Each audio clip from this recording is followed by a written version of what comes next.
Right, hello everyone. So we have here a problem that the wireless Wi-Fi internet connection won't allow to connect if we try to use this on here, and it goes back to off.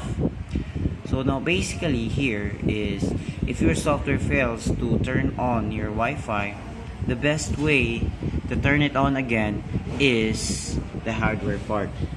So as you can see, you have there this icon, that is a Wi-Fi icon. Now you cannot access that one without FN. So this time we use this FN here, FN, then F4 for the Wi-Fi. Now let's check. FN, F4.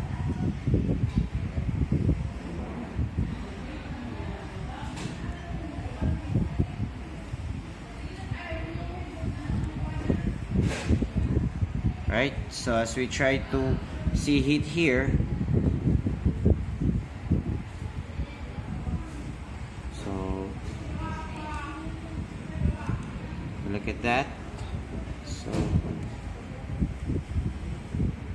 there you go, just the hardware part, then it will connect you to your internet connection. So thank you for watching and goodbye.